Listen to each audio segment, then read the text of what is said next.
You know, Drew, I gotta admit, it is so nice to finally have you back on the Blue Bubble train. You're clean, you're pure, you're my brother, and I can iMessage you. And I used to not be able to do that. It's just beautiful.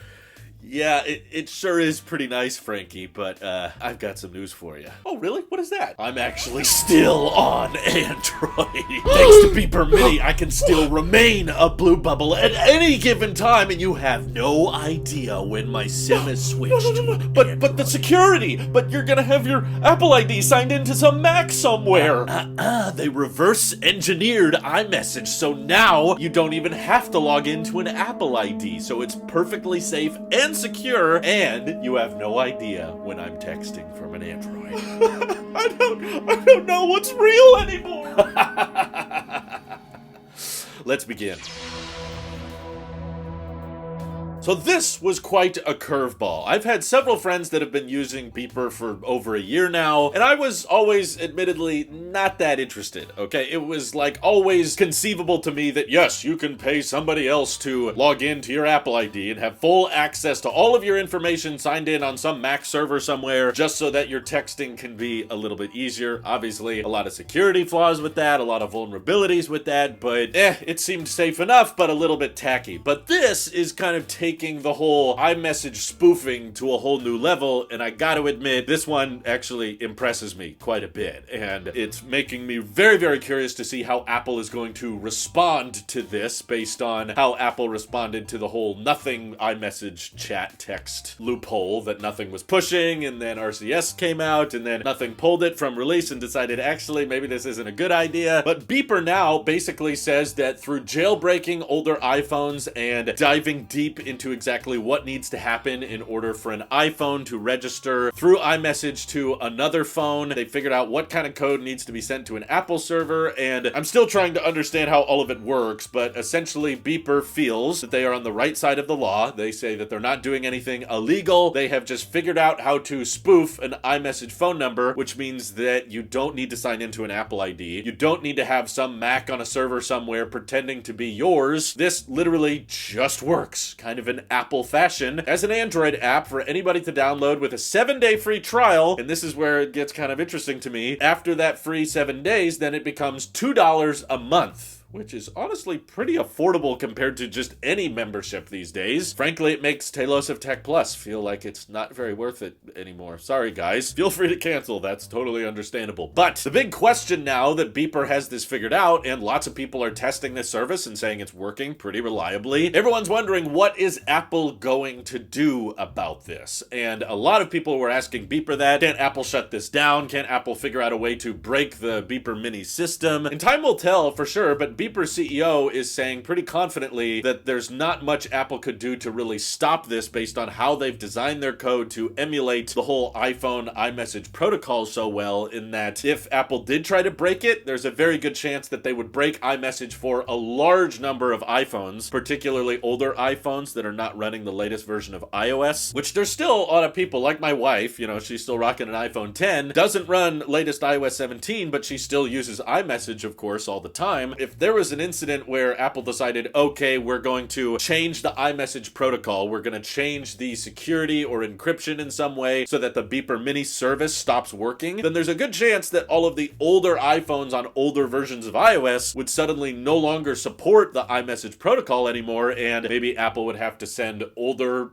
security patches or texting changes to older iPhones that are not updated to the latest iOS anymore. So it would be kind of a big mess. Simultaneously, you got the EU trying to force Apple to open up iMessage to third parties anyway. So there's so many variables at play here that everybody's just kind of all staring down Tim at the same time. What the heck are you guys gonna do? And don't fret, Tim. I know you watch all of my videos because you're a loyal follower. So I've got the idea, okay? This is a bit Apple sheepish. This is a little bit selfish, but you gotta remember Apple is a for-profit company at the end of the day, all right? Their goal is not to just give away all of their software and all of their exclusives for free, but clearly really, this big realization that Beeper Mini has now unveiled is that there is a way to essentially spoof an iPhone number and bring that feature to Androids, and they've got a way to do it. It's probably only a matter of time before other companies figure out how to do it as well, so the sacredity of iMessage is no longer exclusive just to iPhones. Here's how I think Apple could get ahead of it though. Obviously, it could break a lot of older iPhones and cause a lot of problems if Apple just tries to shut down and play whack-a-mole with all of the third-party services. I don't think that's gonna work. First, you could try to sue or shut down Beeper, and then it'll be nothing, and then it'll be somebody else. So don't play whack-a-mole. But if iMessage is gonna be open to Android anyway, why doesn't Apple generate the revenue off of it? If anything, Tim Cook should not be mad that another company found a way to get iMessage working on Android. He should be mad